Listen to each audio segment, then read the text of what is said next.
to picks and bans here, and right away they are just not giving Samira over to boost. That's the one thing they're adamant on so far right now. And I actually want to pick your brain a little bit, Scout. If for Sparta Prime, is it worth leaving, you know, a power pick like, say, the Viego open here, and then all of a sudden Sparta Prime either has to pick the Seraphine or the Viego?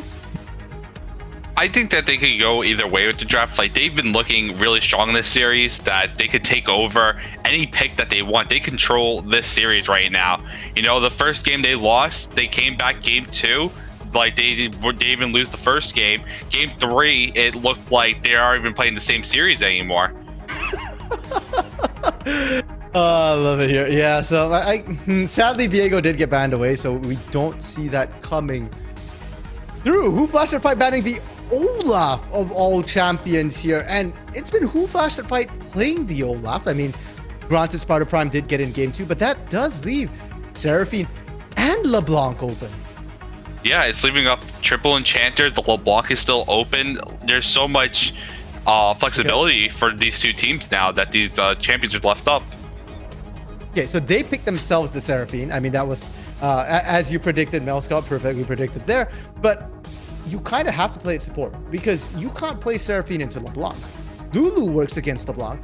Karma can kind of survive LeBlanc. Seraphine cannot. Now the Leona pick coming through from Sparta Prime as well. This is what we saw from them in game 2 on their drop. They did Leona Olaf, but Olaf banned this time here. So any insight, Mel Scout, into what Muscle's like secondary jungler champ choices? It's going to be Kindred this game. I can't see a way that he doesn't pick the Kindred again. This guy mostly plays Olaf Kindred.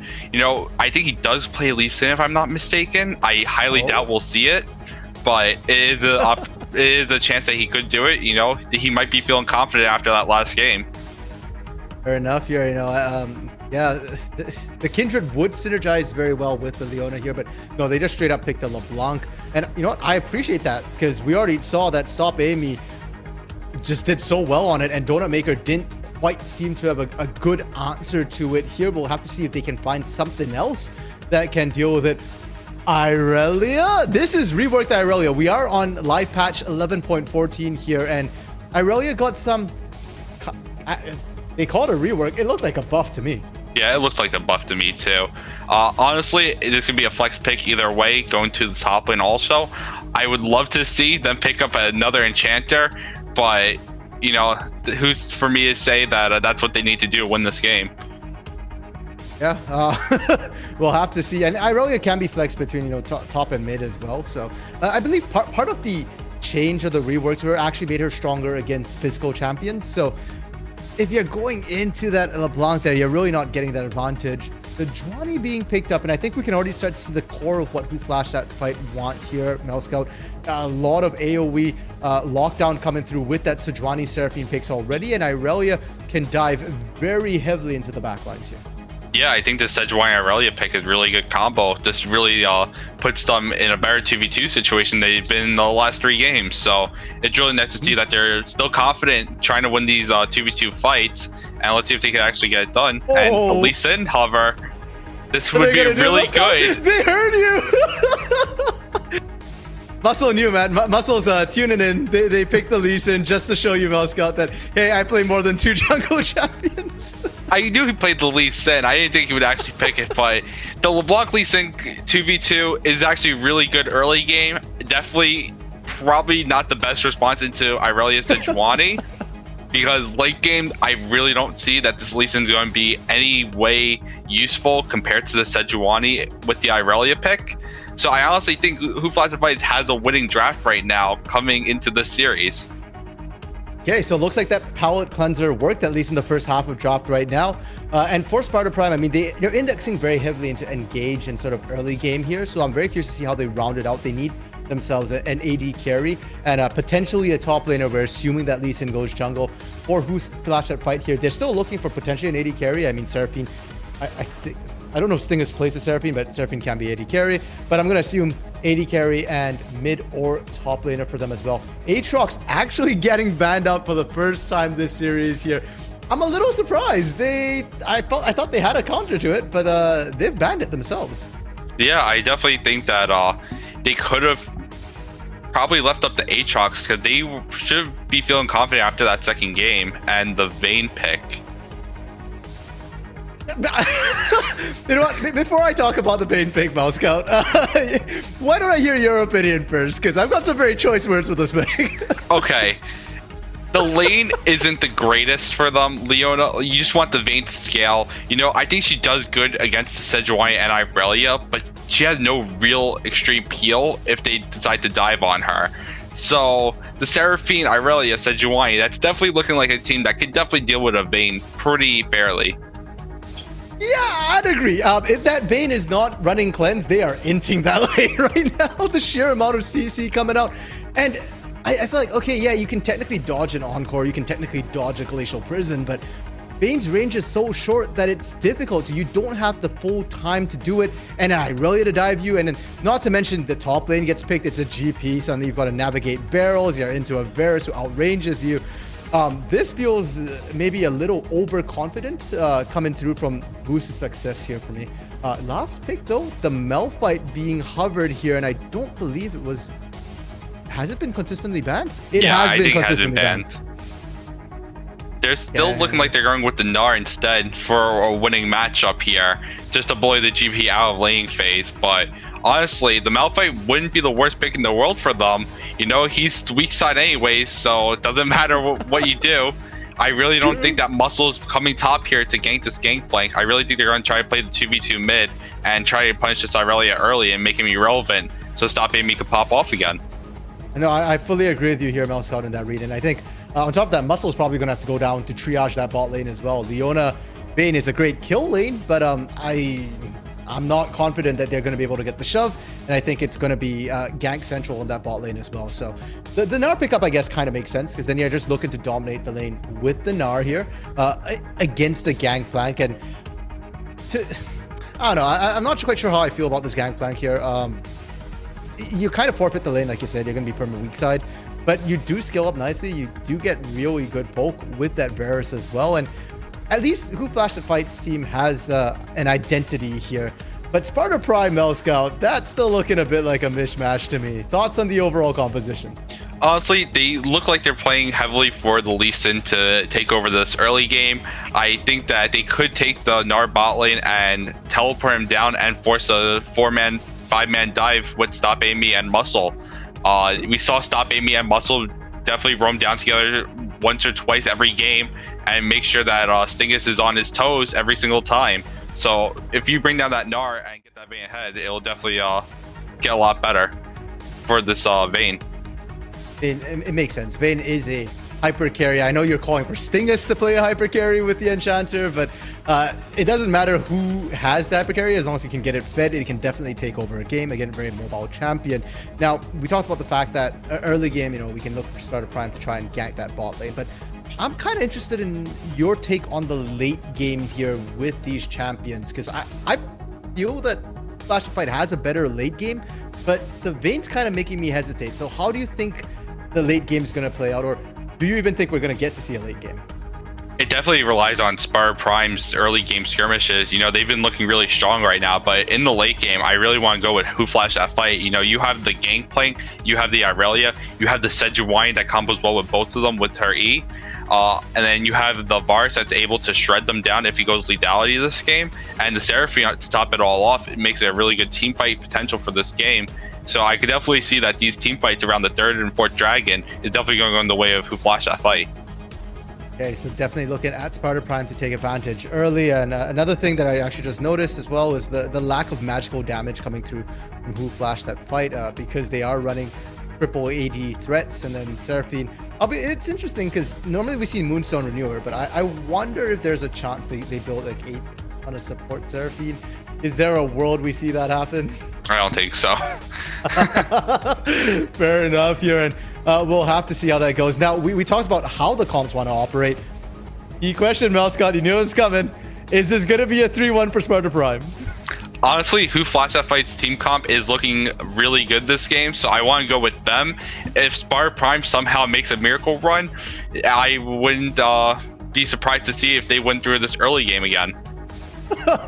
Okay, so Mouse Scout sitting on the fence on this one, doesn't want to quite commit. Fair enough, you know, I'll hard commit. I think Who Flash and Fight has the better composition. Like I said, I'm not sold on this vein here. Hey, boost success, prove me wrong. And on top of that, my prediction was Who Flash and Fight 3-2. So looking at Who Flash and Fight to try and make that a reality here. But with that said, we are just waiting for the spectator delay to count down here before we get into the fourth and maybe last game of this particular semi-finals here between Who Flash and Fight and Sparta Prime. Can Sparta Prime take off early? Can they close it out? Or will Who Flash and Fight scale up into that team fighting monster they were meant to be? Stick around and find out. We'll be right back. Hello, everybody, and welcome back to the Excellency Heavy League semifinal matchup between Who Flash That Fight and Sparta Prime. My name is Finnick, joined on the desk today, as always, by the lovely RMC. We are into game number 4. Who Flash That Fight currently down 1-2 in the series. We'll see if they can make it back on what I think both Mel Scout and RMC have said is the better of the two drafts. Yeah, and their backs are up against the wall here. It is a best of 5, but when you're down 1-2, you have to make it work. There's no more leeway for you whatsoever here. And to make it work, they have to weather the initial storm. We talked about it, on the AD with Mel Scout about the fact that they have winning lanes for Sparta Prime pretty much in potentially all their lanes. Maybe mid and bot are kind of dicey here, but there is a lot of kill threat, a lot of potential. And with that Lee Sin for Muscle here, if he gets those ganks off, if it ever comes to 2v2 or 3v3, that Lee Sin's going to be more impactful than Sijuan. Indeed, and I mean, Lee Sin, a couple patches ago, was really, really good in solo lanes, as well as sometimes picked in the jungle, but really was more for the solo lanes as we get through the pause here. So, even though he's not as good now, still can be a playmaker in this game if he gets off the ground, but Muscle has to get off the ground. And he did so in game number 3. Let's see if he can do it this game. And for sure, most of the nerfs that came through for Lee Sin was about that the cripple damage as it scaled up. The initial levels are fairly close. So considering that Sparta Prime is looking for the early game here, that Lee Sin should be just as impactful as it ever was here. We are getting, unfortunately, a little bit of a freeze due to the pause. Stop Amy was having some lag issues here, but it should be resolved now. Indeed, and Stingus and Dokdo shooting out in the bottom lane. It will once again be Lethality Varus for Stingus, so hopefully they're able to win the lane for the first time this series, as Wuhyun, for the first time, has a winning matchup in the top lane, not just like an even matchup like the Karma LeBlanc, where Karma is quote-unquote winning because she's not losing. But Gnar should beat Gangplank in the lane. Gangplank is weak side, Gnar is strong side, not necessarily Wuhyun's style, but we'll see how well it plays out. I mean, after watching Woohyun the last 2 games here, or specifically 2 games ago, pardon me, where he got the Gwen into Aatrox's matchup, I do think Woohyun is capable of playing strong side. I think just the way the team has played for most of the season has forced him to be on that weaker side. Baka roaming through the mid lane here, and Stop Amy still getting aggressive, doesn't care. Yeah, he gets rooted up. Baka gets a Q down, Stop Amy, gotta get the passives pop, but Muscle forces a flash out of Donut Maker. Donut Maker should end up getting back and going back to base here. So slight CS lead actually for Donut Maker. It's a little bit extra pronounced just because of how the wave state was. But Donut Maker looking a bit stronger on this Aurelia than he has in previous games. And that's what we want to see from this Who Flash That Fight squad. And because Donut Maker was the one who was kind of forced to base, the flash is down, will miss a wave of experience here. And really for mid laners, experience is more important than gold here. If you can get the experience, those levels count for way more. And on top of that now, the mid laners both ran Ignite, no TPs. So they have to walk back to lane.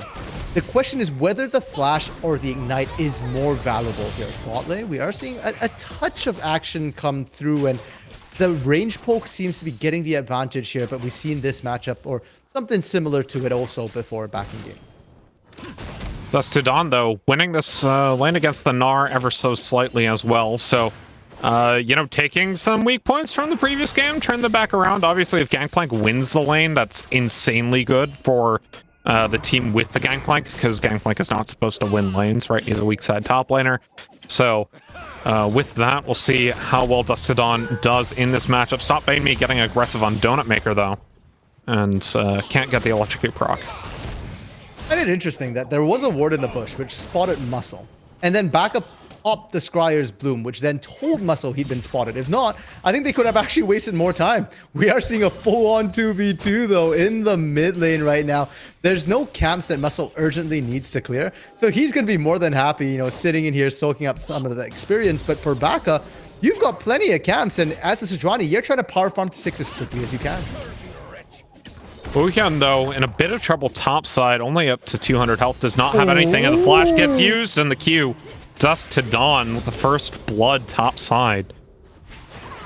Oh, Finnick, remember how moments ago you were talking about if Gangplank gets the lead early?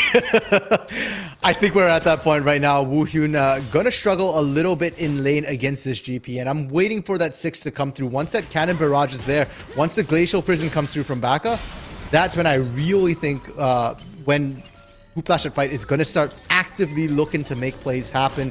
You've got so many strong ultimates here, and sure, there might be a LeBlanc, but if the Glacial Prison lands, you've got more than enough follow-up damage with an Irolia.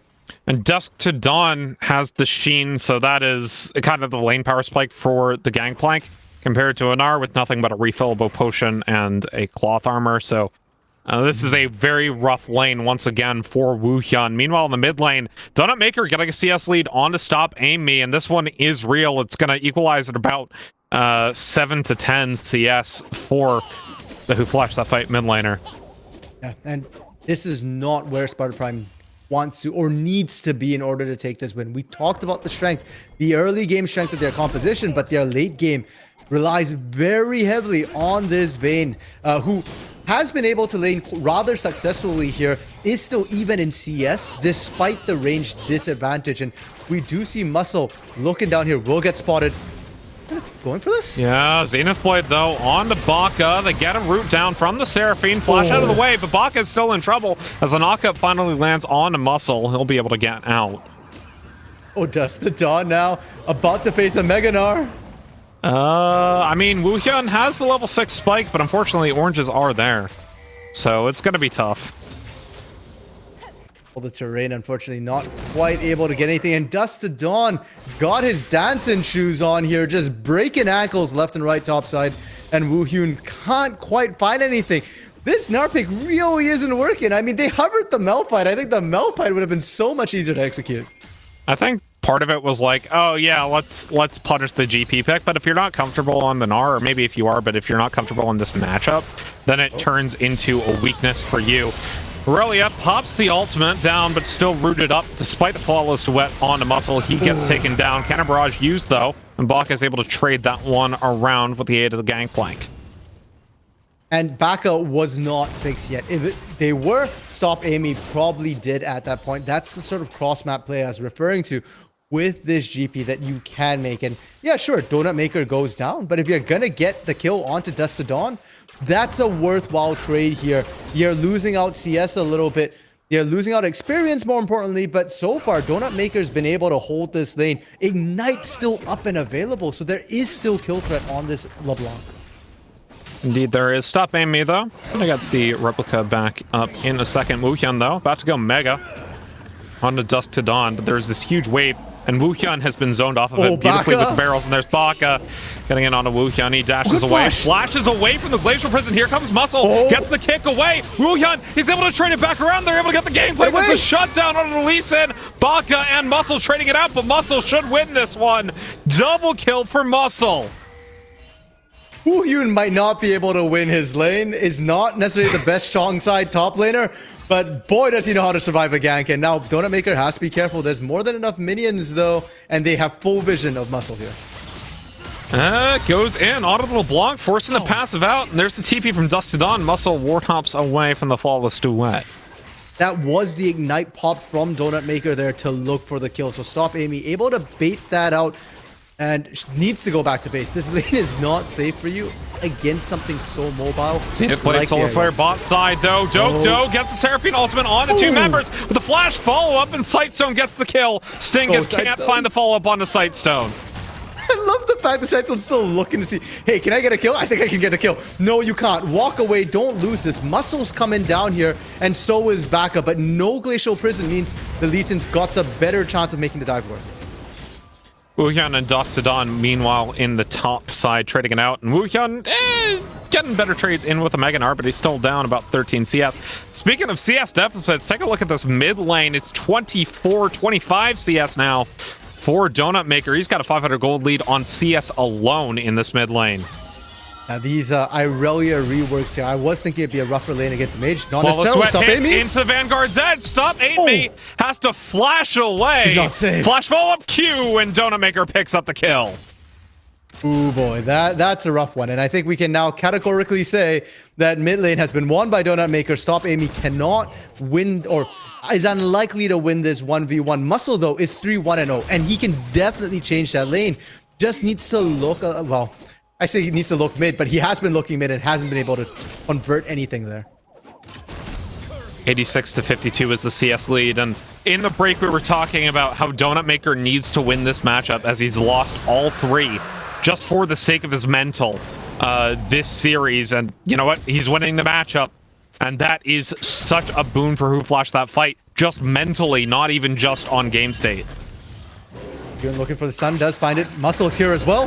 He gets the Gnar ultimate. Dostodon flashes out, gets the Cannon Barrage. Kick goes the wrong way, but he's in with the follow-up on the Resonating Strike. Muscle gets the kill, but meanwhile, bot side boosts his success. Caught in the Glacial Prison, goes down. Dokdo with the kill, and now Sightstone should be the next one to fall.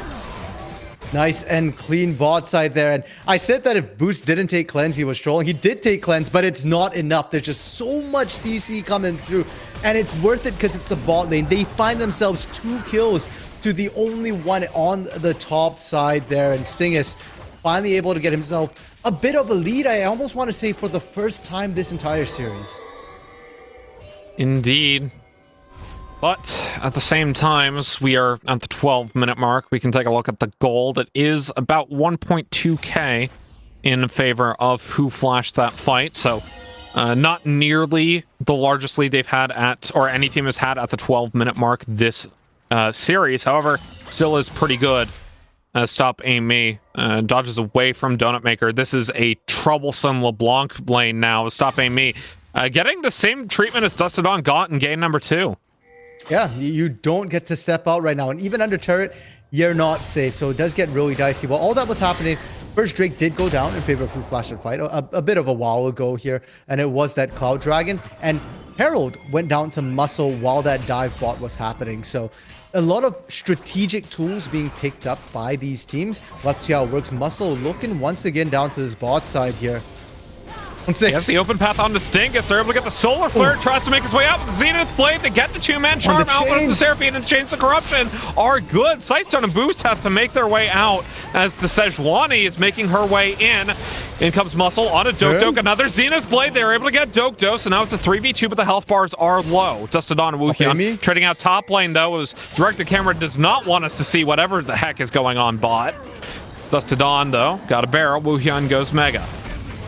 Okay, just kind of trading top side. I'm a little sad we didn't get to see what's happening bot, but it's not enough damage from Wuhyun here. You can see the CC keeps landing. He's getting almost all those chunks of stone he's just chucking there, but it's just not netting kills.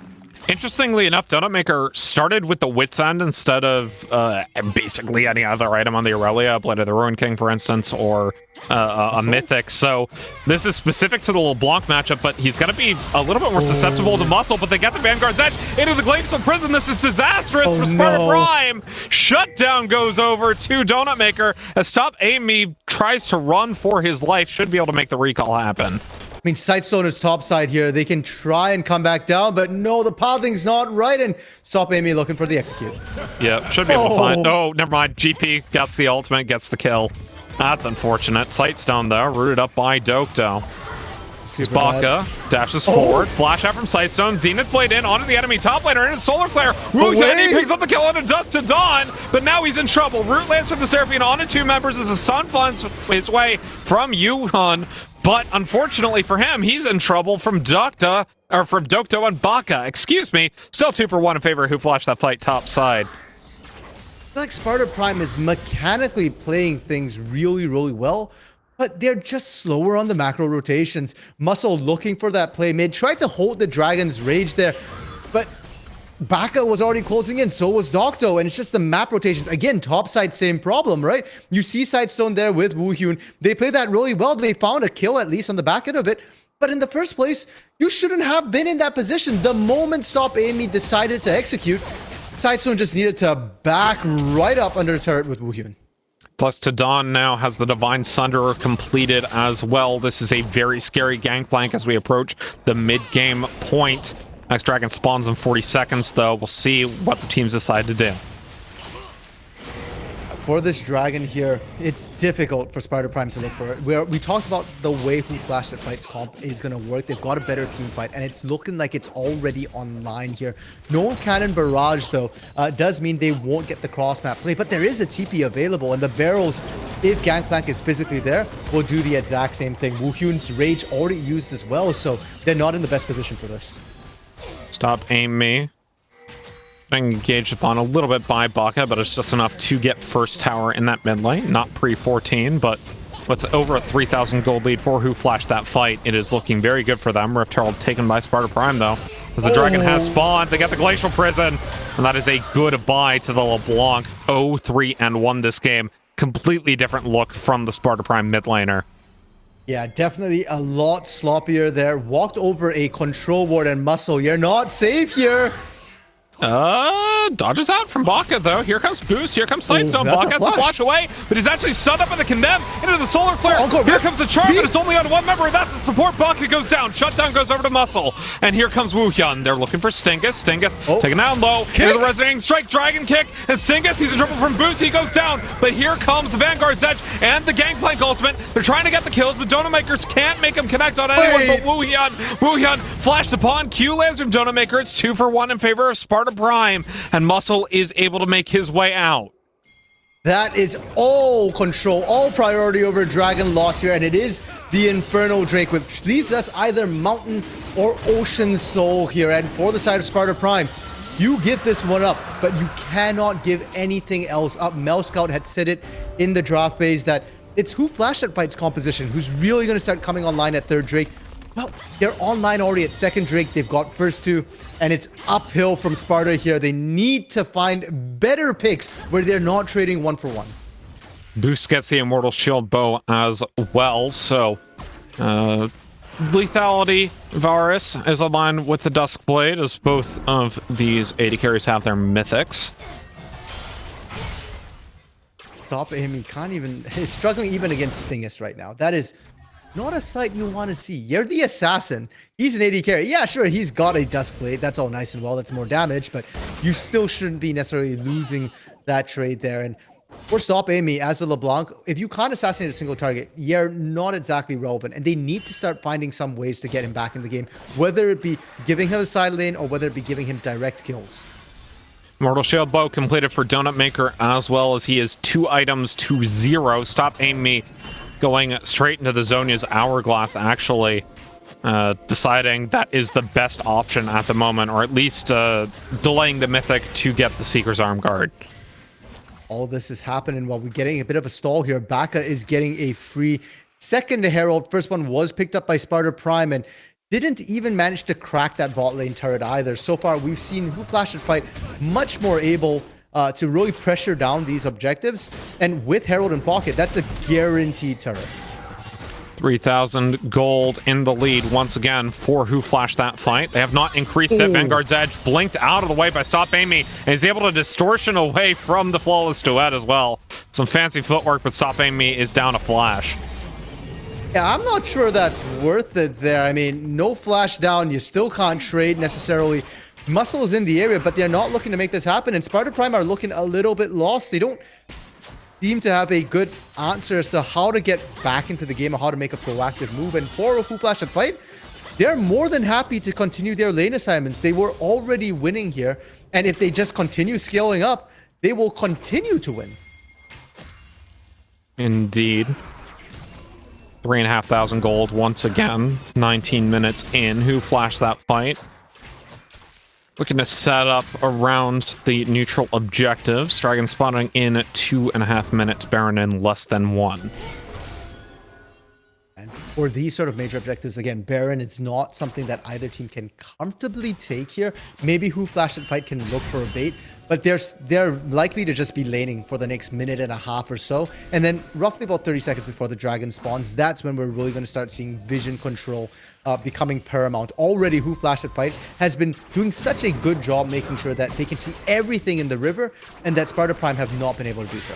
Yuhan looking mid lane though. They get Stingus's cleanse in onto Stingus. Stingus goes down, but he gets the Chains of Corruption. Here comes the Seraphine ultimate, but it's not going to be enough. Wuhyun goes down. Sightstone still able to pick up a kill in the meantime. It's 2 for 1 in favor of Sparta Prime, but Boost is in trouble. Here comes Stop Aim Me. Maybe looks for Baka. Baka still has the Rift Herald on him as Dustodon makes his way in, as well as Donut Maker. Stop Aim Me. Distortions away. Donut Maker trying to get in with the Ionian Fervor. Stacks, gets a Vanguard's Edge, but no follow-up. Really risky play for Sparta Prime, but it pays off here. And because there's no objectives to take, they get away with it scot-free. It's a 2 for 1 trade here. They're going to try and shove this wave in. Oh, they have Herald. That's a guaranteed inner down. You have T2 tower to fall. Stop Aim Me is around alongside Muscle. Won't get the charge off onto the T3 though. And honestly, that's probably about as good as Sparta Prime could have hoped for in that fight there. You can see that they do have enough damage still to burst down the squishier targets, but their coordination not exactly ideal. Wuhyun tanked the turret the entire duration as Mininar. If he was Mega, I understand it, but if not, you need to back out of that range, let it reset, let it go onto Sidestone here. That is your tank. Now stop aiming once again. You can't handle this lane solo, and they're trying to set up for Dragon here. For those of you who are joining us from the Lotus 3-0 series, welcome to the main stream. Who Flash That Fight is taking on Sparta Prime. Sparta Prime up 2-1 in the series. They're currently down 3,000 gold, 21 and a half minutes into game number 4. Who Flash That Fight. Currently, their win condition appears to be Muscle, 6-2 and 2. But they need to get this Vayne off the ground for Boost. He's once again won the lane versus the Varus, but now they got to win the game on this Vayne. If your win con is a Lee Sin who's gone Gordrink into Sterix, you're in trouble. I mean, their mid-game win con is that. Their late game is Boost. Sorry. Yeah, I mean, the fact that they're in this situation in the mid-game right now, Finnick, where they have to rely so heavily on Muscle is definitely a problem. Oh, Boost. Tumbles away, flashes away, dodges out from the Glacial Prison, and the Chains of Corruption are swinging a miss. So here comes the TP, Muscle in trouble though. Flawless Duet does not hit. Stop Aim Me though. He's looking for Stingus and Baka as they get the Zenith Blade onto Baka. He's stunned up by the Condemn. He's taken down. Both junglers are dead. Wuhyun forced to flash away from Donut Maker. Donut Maker, though, gets the flawless weapon. Here comes Stop Aim Me on the side of the fight. He gets the sigil. Now Donut Maker's in trouble. Dustodon finally picks up the kill with a Q, but they're kiting in towards the base of Sparta Prime. Donut Maker, though, he looks for Sightstone. They get the Zenith Blade onto Donut Maker. Stop Aim Me still here. Boosted success as well, but he's taken out of the fight. And Donut Maker, he goes back in on Stop Aim Me, and he goes down. It's a 4 for 1, and Sparta Prime are reeling from Who Flashed That Fight. These are the situations where Sparta revels in. They're supposed to be the better chaotic fight, but they could not kill Donut Maker.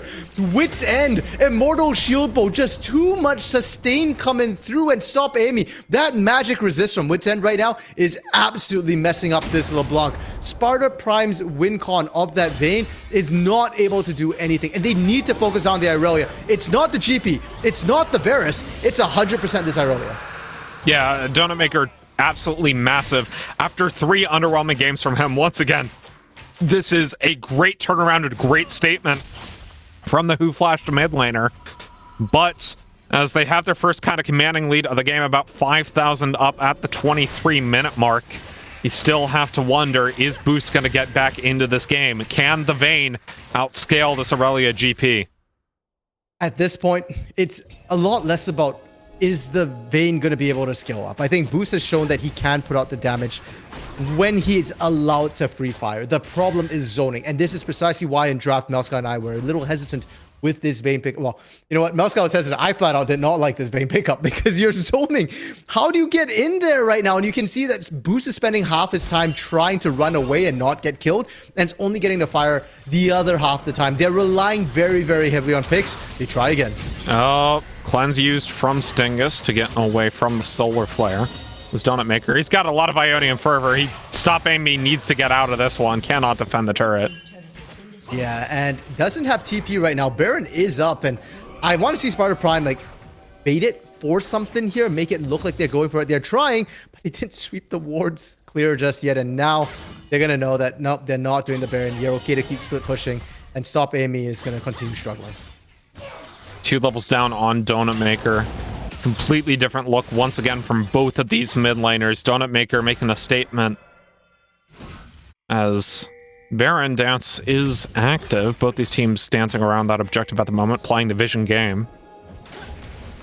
This is actually not bad for Sparta Prime, because if you take Donut Maker out of the equation right now, the rest of the team's not that strong. It's just literally trying to keep away Donut Maker and Stop Amy. Stop Amy. Just fancy footworks all over the place.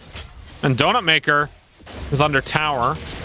Rift Herald, or I should say Baron, is started up, though, from Sparta Prime. They know that Donut Maker can't make its way into the fight, and they get the Solar Flare into 2 members. Here comes the Charm, and it's on into 2 as well. Sightstone goes down, Muscle's in trouble. Now he tries to make his way up, and he's rooted up by the Seraphine. Stinkus picks up the kill, and the Glacial Prison finally lands. Dusk to Dawn on a killing spree. Wu Hyun running for his life, and the Baron goes to Who Flash that fight. And that right there, Finnick, was the sound of Game 5. That was Sparta Prime's last chance. You get slaughtered there, you give over Baron, and they just get to push in right now. We've not seen Sparta Prime able to mount any sort of meaningful comeback with their composition so far. Your LeBlanc is too far behind, your Vayne can't get in there, and Muscle has gotten completely outskilled. Wu Hyun as well on this Gnar, just not able to land those big 5-man Gnar ultimates, and I think frankly at this point, even if he does with a 10k gold deficit, not gonna matter. And Dragon spawning in 2 minutes as well. This will be Soul Point. Who flashed that fight if they can grab this one? As it's not looking good for Sparta Prime, to say the least. You already mentioned it. It looks like Game 5's on the way, but I have to ask this question as the loyal play-by-play that I am. How does Sparta Prime get back in this game if they can? You get in with a pick. They do not win anything on equal numbers right now with or without Donut Maker. So what they kind of need to do is get a pick on Donut Maker. 700 gold bounty right now, constantly pushing up with no TP here. You have the right conditions for it. Baka and company, though, are down bot side to support Donut Maker on the Aurelia. Stop Amy can't really make anything happen in the trade, and he's stunned up with a flawless duet. Goodbye. Donut Maker picks up the kill, and he's now on to the tower. Solar Flare used, though. Sightstone tries to get out of the way, but he's getting engaged upon himself. Sightstone goes down. Stingus with the kill.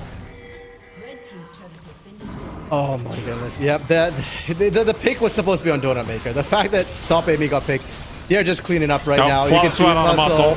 Cannon Barrage used. used. Muscle. One more stack. Baka gets the kill. This should just be the game-ending push from Who Flash That Fight. We are going to Game 5. As Who Flash That Fight make a statement in game number 4 saying we are not out of this quite yet. Dusk to Dawn, though. He goes down just for the measure. You can see how Boost is completely zoned out. Rip. They're patting KDAs.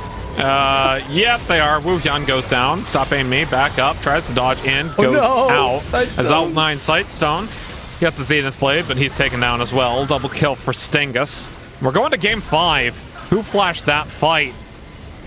You know, both their wins have been dominant. I will give them that. It really comes down to the draft for game number 5, if I had to make a prediction. I would agree with that right now, Finnick. Revolved around what tools they have. And when we say that it revolves around draft right now, we're not saying that a team necessarily has to draft gap. It's more, what tools do you have available? How broad is your win condition, right? We think back to game 3. That was an absolute fiesta because they drafted it that way, and whoever fell behind just wasn't going to get back in. This time, Sparta Prime did something a little similar where they have to get ahead early or they lose. They don't have a good way to get back into the game. Whereas Who Flashed That Fight, they just had solid tools. Even when we saw Sparta Prime finding kills, and at one point it was 4-3, it didn't feel like they were behind. It just felt like we just need to bide our time, hit our power spikes, and come back in. And into game 5 here, there's really no room for error. If you have pocket picks, it's time to pull them out. Well, with more on that game and looking forward to game number 5, we're going to send it to the analyst desk. RMC and Mel Scout, take it away. Okay, Mel Scout. I think that game went somewhat as we expected if Sparta Prime couldn't get a lead. But let's start with why Sparta Prime couldn't get a lead. What happened? Why were they so far behind? All right, first I think it has to do with Woo Hyun. Like, we definitely saw him get solo killed, first blooded. That really punished him in his laning phase. That's supposed to be a lane that he's supposed to stomp. Personally, I think he could have played it a lot better for the first 3 levels. After that, Muscle tried his best to do the best around the map that he can. He was 6-2 on Lee Sin in around the mid game, but Donut Maker was making this game extremely hard for Muscle to do anything this game. So I definitely think that they need to find a way to stop him, because Donut Maker actually showed up for the game 4 right now, which is a really big improvement from the first 3 games that we saw tonight. And I mean, that Irelia play as well. Sure, Donut Maker, you got me. Or not Donut Maker, pardon me. Stop Amy. The LeBlanc managed to dodge around everything, but it just felt like it didn't matter. The Irelia pick was too strong there. So do you think Sparta Prime need to ban that, or do you think that they can handle it? They just misplayed that particular matchup. I think they definitely can handle it. In that team fight around Baron, where they were kind of split from mid and like Baron pit, we did see Muscle and Woo Hyun almost take down Donut Maker in the team fight without the AEC in the fight. So I definitely want to see that maybe if Boosted Success is able to actually hit the Irelia in these fights, that he will be able to pop him. And speaking of boost here, I really got to say, I don't like this Vayne pick. I think you could have done similar things on other champions. The damage was solid, but if you're spending half your time running and you can't even get in range of Donut Maker without getting absolutely popped there, the pick really doesn't work necessarily. That said, he did seem to still kind of come out even. I guess that's a win for the Vayne, right?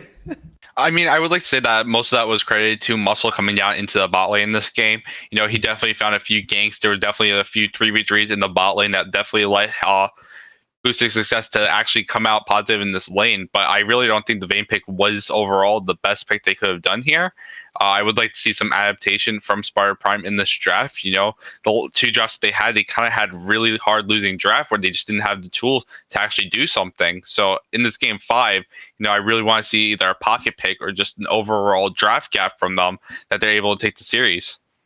Okay, so talking about pocket picks here, Mel Scott, I know that a lot of times as casters, we don't always get the freshest juice coming through the grapevine.